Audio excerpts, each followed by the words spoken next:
Welcome to the Luke Macias Show. On October 9th, we're going to start a special legislative session. And not only will school choice be on the docket, but Governor Abbott's also adding something regarding Colony Ridge. So we're going to get to address an aspect of illegal immigration policy that Texas can actually address. The Republican Party of Texas, by the way, has called on Speaker Dade Phelan to resign, joining a long list of people that are doing so. Also, Nate Schatzline left the Freedom Caucus. And last but not least, Taylor Swift has a new boyfriend. Now, sadly, you're not going to learn anything new about that one, but all the rest on that list we are going to address today. Let's get to the show.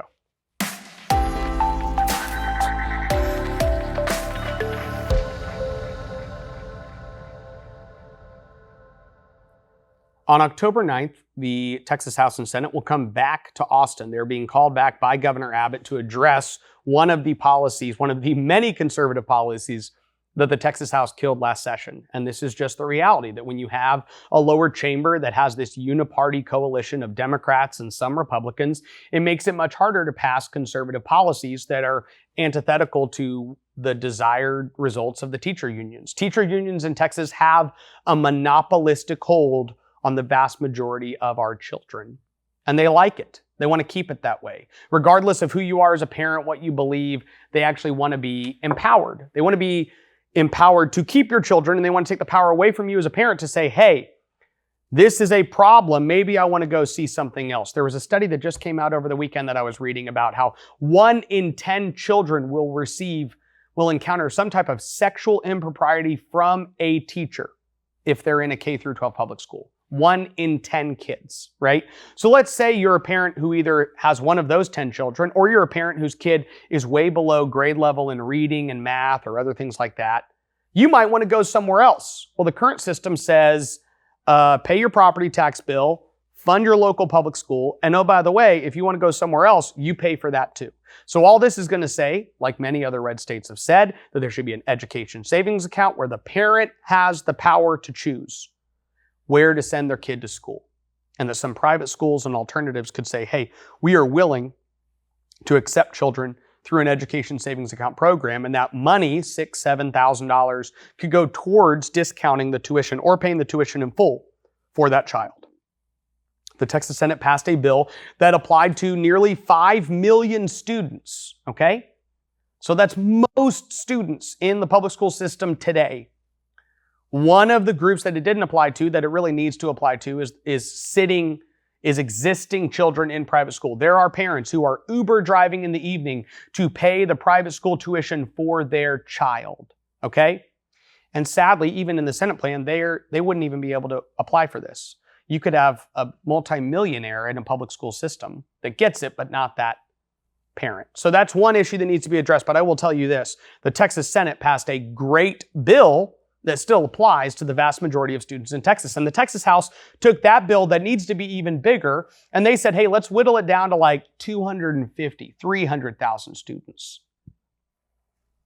And that little program didn't even have the votes it needed to pass the Texas House of Representatives. Even being whittled down to basically nothing but special needs students, a couple little area, just a handful of people within failing schools in inner cities. Other than that, parents don't need to be empowered. If you live in a Republican district, a rural district, a suburban district, you don't need the power.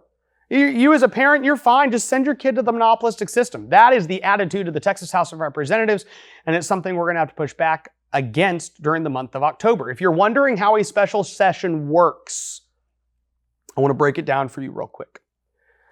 Understand this, the legislature does not convene on October 9th and then immediately begin as an entire group of people discussing this robust policy. A handful of people with leadership will get together and decide what this looks like. And Dade Phelan made a separate committee from the Public Education Committee to deal with school choice this special session because he didn't want to have to deal with Matt Schaefer and Brian Harrison, who are two of the more conservative members of the Public Education Committee, the most conservative members of the Public Education Committee. It's kind of like Kevin McCarthy, who cut the deal on the federal side. He's like, I'm tired of dealing with the conservatives, the Freedom Caucus, so I'm just going to go cut a deal with Democrats. The same thing was done. Dade Phelan's like, okay, there are two conservative members on the Public Education Committee. I need to get rid of them. I'm going to create another special education committee that's going to deal with school choice so that Harrison and Schaefer don't actually get an input in this process. I'm going to stick Matt Shaheen and Keith Bell on that committee. And Matt Shaheen then goes out on public television and says, hey, really, the only people that need empowerment are like the parents in the inner cities and some special needs kids. So you see how it works? Like it's all in coordinated fashion. I'm taking these people. Oh, by the way, Matt Shaheen, not part of the Freedom Caucus. And so Shaheen's over there doing his own thing. Perfect, right? But you never saw the Freedom Caucus once even complain that 2 of their members that were placed on the Public Education Committee had been gutted, that their power had been gutted. And that's kind of par for the course here. It's funny when the Freedom Caucus gets prominent committee positions, they'll brag about it. They'll say, hey, we've got members on this committee and members on this committee. That's awesome. That shows that we as a caucus are impactful in policy. And even when their own speaker says, I'm going to gut that in order to make sure that you don't have a voice, they're like, don't say anything, right? And maybe that's one of just a ton of factors that led to the other news that broke this morning. And when you listen to this, it'll likely be yesterday.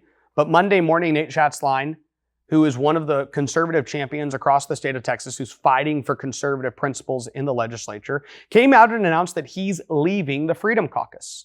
And this is a couple weeks after Steve Toth also came out and said he was leaving the Freedom Caucus. You're seeing the most conservative members leave the Freedom Caucus.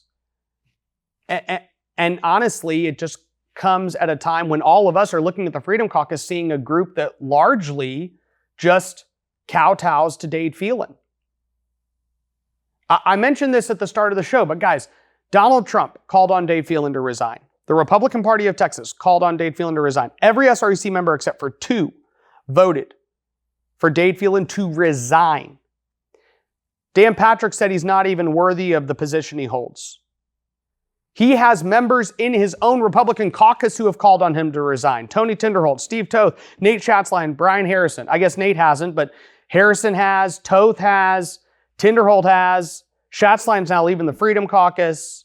You're seeing these conservative members continue to basically create this independence from leadership. The list of people calling on Dade to resign is getting long. Ken Paxton already did it back in May. So while that's happening, the Freedom Caucus is nowhere to be found. Nowhere to be found. Their own members are getting gutted from having input on school choice. Crickets. It's time to change the culture in the Texas House. And I've argued this. If you've come to any of my speaking engagements across the state of Texas, I keep saying the Republican Party, the state of Texas as a whole, is moving to the right. Our party's moving to the right. We've got the most conservative SREC I've ever seen, the best state chair we've had in modern recent history, and that's not to offend any of our other state chairs. We've had several very good state chairs, but I think Matt Rinaldi is absolutely the best, hands down. The Republican voters are moving to the right. Individual groups underneath conservative organizations are moving to the right. The Texas Senate is more conservative than it ever has been. Even the Texas House of Representatives, the Republican caucus there, is moving to the right. And that's one reason why Dade Phelan forced this impeachment of Ken Paxton through. Because the last vestige of like total establishment uniparty consensus power is in the Texas House, in the state of Texas. That's the last place. And there's this tension that you feel building because the institution is now being pressured from everyone. More congressmen than ever before are like, hey, Texas, wake up and pass some conservative policy. Our U.S. senators are pushing them to do so. The state Senate is pushing them to do so. The Republican Party of Texas is pushing them to do so. Donald Trump is pushing them to do so. More statewide elected officials are pushing them to do so. And the Texas House is just holding fast in their uniparty culture. And that pressure is building and building and building and building and building. So conservative law, if you're a conservative representative in the Texas House, you need to be fighting to change the culture. Because you're literally in the place that is the last holdout to getting on the train to move in our state where it needs to move. That's where we're at. Now, Greg Abbott has also asked that something regarding Colony Ridge be added to the call. Now, when I say asked, he gets to put whatever he wants on the call, but he was on an interview in Fox and Friends, and there he said, we're going to be looking at that when the legislature comes back in October. We don't really know what that's going to look like, but the reality is Colony Ridge is essentially a sanctuary mud. This is one of the terms I've kind of come up with. So you have sanctuary cities. Sanctuary cities is something we banned in Texas, where a city basically says, hey, if you're illegal, come here, because we don't really care. We don't prosecute that. That's a law we don't believe in. We don't believe ourselves as a sovereign nation and state. We're just a sanctuary city, basically one where any illegal can live and work and be completely free from knowing that there will ever be legal consequences to the laws they've broken. That's what a sanctuary city is. We passed a bill that said you can't do that. So then what happened is it looks like there's this development north of Houston in Liberty County where you have a sanctuary mud, and a mud is a municipal utility district. Ernest Bales and Robert Nichols passed this mud into law in 2017. And then it's been developed. And in that development, you have a tremendous amount of people there illegally. And there's accusations that they've actually marketed these people to tell them to be there illegally, that once you get there, if you are illegal, the word goes out in the illegal community, come here, you're good to go. So could be any and all policies on the table. One of the things they should probably consider is just passing like an anti-sanctuary mud bill.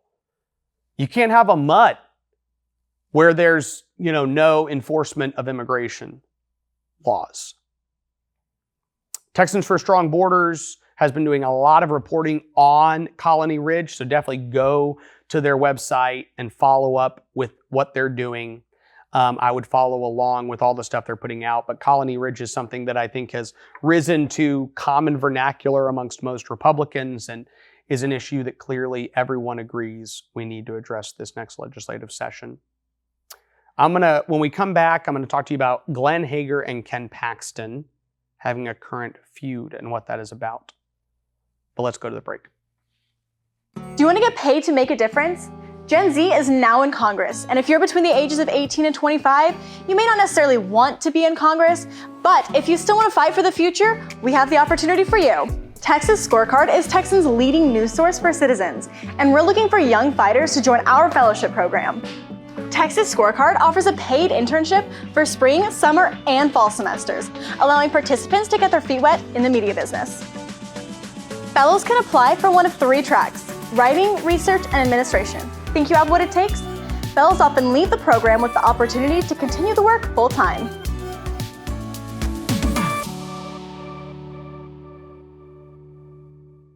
I'm going to tell you why I'm frustrated with Comptroller Glenn Hager. And I've talked about Glenn Hager on this show before, but it was last year when a bunch of conservatives were basically saying, hey, we've got these drag shows happening across the state of Texas, and we need to take them to court. We need to find the snot out of them, and we need to take them to court.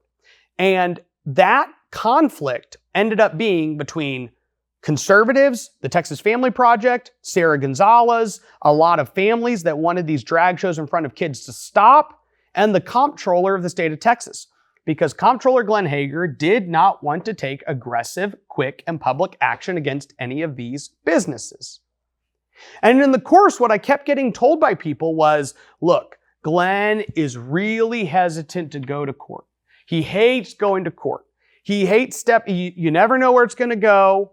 And all of us were saying, these kids are being sexualized in our midst. Take them to court. And regardless of what the court's ruled, then take them to court again and again and again, just like the left does, time and time again. They're not scared of a court battle. So fast forward to the acquittal, and Ken Paxton comes out and says, hey, there's a problem. I wasn't paid when I was impeached.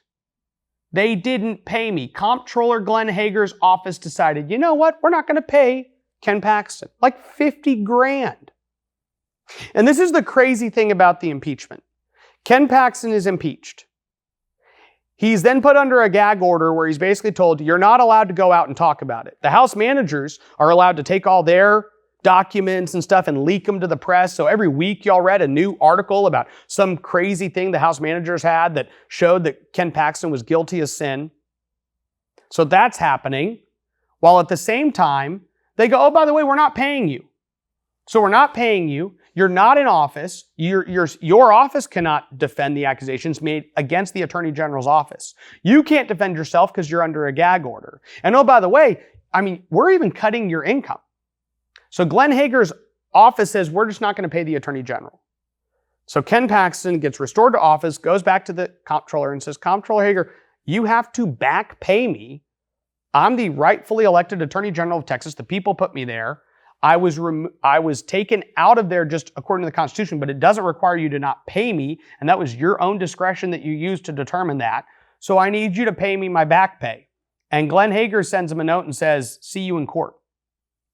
Now, the reason I think this is remarkable is that it's those of us who've been watching and being told for years, Glenn Hager's just really hesitant to go to court. All of a sudden comes out and says, let's go to court, buddy. I don't want to pay the duly elected Attorney General of the state of Texas. So it seems like he gets to pick and choose when he really wants to go to court and when he doesn't really want to go to court. And this is happening at the same time while this whistleblower lawsuit is coming back up. The whistleblowers, the quote-unquote whistleblowers, had a press conference, and it was just sad to watch because these guys, they said multiple things on it that were just truly revealed how ideological these people are, and how you have to understand that, like, when I say ideological, I mean that these quote-unquote whistleblowers have a lens they look through. Ken Paxton is guilty, and it doesn't matter what the facts are. Even though they self-admit we had a good faith reason to believe something had been committed, but we don't know if something was committed. And they all admitted that on the stand. But that being said, they look through the lens, he is guilty. And so they're saying things at the press conference that were already refuted through the Senate's trial. Like they say, well, we weren't sworn under oath, but we got to tell the House managers whatever, and nobody really contradicted that through the Senate trial.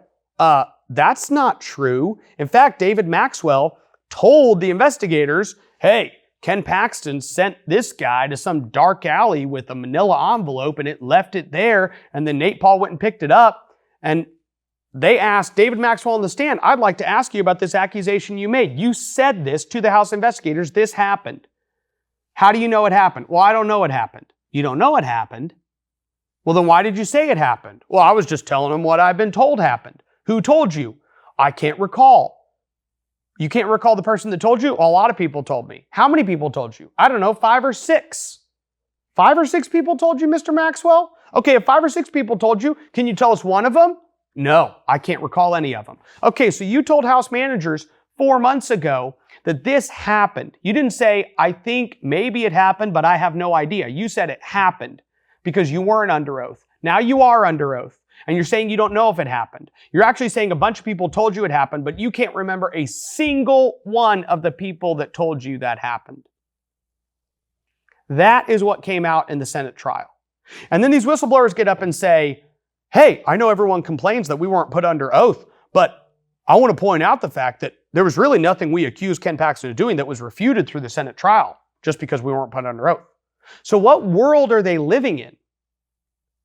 But they are going to go back to court. That's going to continue. Remember, the process is the punishment. The process is the punishment. It's why the FBI are doing what they're doing and the DOJ is doing what they're doing. It's why all these local DAs are trying to imprison Donald Trump.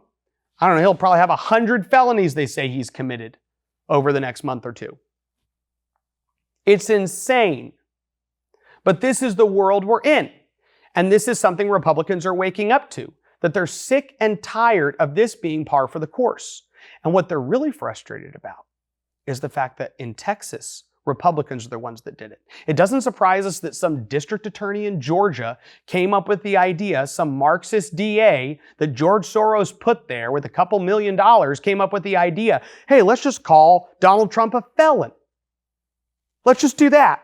Let's call him like a guy who's committed 30 felonies. And then we'll just put him in prison so he can't ever get elected president again. It makes sense that if you're a Marxist who's pretty much beholden to George Soros that you're going to do that. What doesn't make sense is if you're a duly elected Republican state representative that ran on a platform that said, we need to save Texas and keep Texas red and advance our conservative principles and fight the left, and you went there and you voted to impeach Ken Paxton. That doesn't make sense to the normal Republican person. And these leadership people are doing one of two things right now. They're doubling down. The Senate's corrupt, Dan Patrick's corrupt, they're all corrupt. Or they're just staying silent because they can't say anything. Because none of them have an ounce of humility such that they could actually say, I was wrong. You're not hearing that from anybody. That's where we're at. So they're going to come into a special session. They're going to try to cobble together the votes for school choice. And they are going to put a lot more pressure than they were going to before the acquittal of Ken Paxton, because the Texas House of Representatives knows that everybody back home is ticked. So House leadership is trying to cobble enough votes together right now to save the uniparty institution, okay? They are willing to push school choice through, sacrifice the basic deal they have had with teacher unions for ever since I've been involved. Teacher unions have had this coalition in the Texas House since I showed up in 2006, okay? And I think that they're trying to sacrifice that so that the corrupt institution of the Texas House can survive longer. That's what I think they're trying to do. And we'll see if they can get the votes together to do it. But the problem is that Dade Phelan's also super weak. So being in this really weak position doesn't put him in a position where he can bring people in and just make them vote that way. And the votes are hard to get. Governor Abbott is also putting a lot of pressure on the Texas House of Representatives to pass something. He's not going away when it comes to this issue. Typically, China land is a good example, where Greg Abbott called for a ban on China land, said, I support legislation that would ban Chinese nationals from purchasing Texas land, appreciated when the Texas Senate passed it, silence when the Texas House kills it. 90% of Republicans support it, 60% of independents, 40% of Democrats, doesn't matter. Greg Abbott's not talking about it because the Texas House killed it. So in many of these cases, the governor doesn't necessarily hold the House's feet to the fire, but when it comes to school choice on this issue on this year, he has done a very good and steadfast job of saying, I want something. And he's putting the pressure on the Texas House to actually deliver. So those are a handful of the things going on all across the state of Texas. I hope all of these are kind of on your radar. You're aware of them. You're at least following along. It's a good time to be in Texas politics. There's a lot of moving parts, a lot of things happening. But thank you for staying engaged in what we're doing. Thank you for getting a lot of emails back. If you're not getting my weekly emails, you can go to lukemacias.com and sign up there for them. You can go to my Twitter, and at the very top, there's a Google Doc there that you can just click, a little Google form you can fill out too, and that's another way to sign up. So lukemacias.com, or go to my Twitter, and it's just the pinned tweet at the top of my profile. Sign up. I do send out a weekly email that just gives you some various updates, not only the stuff on this show, but also maybe a couple other links to other videos in Texas politics to watch, other stories to actually keep on your radar. So keep those things going. Thank you for staying engaged with everything we're doing. There's a lot going on in Texas right now. Thank you for all those you texted me and emailed me that last week, after I admitted to all of you that I was completely sick as a dog. I didn't eat a lot last week. I think I had like 4 full meals, but my body's getting back on track, and we've got a lot going on, and there's a battle raging, and I'm glad that I'm engaged in it. I'm really honored to be in it with each and every one of you each and every week. May God bless you, and may God bless the great state of Texas. No ads, no paywalls, no government grants, and no corporate masters. Just real news for real Texans. This is Texas Scorecard.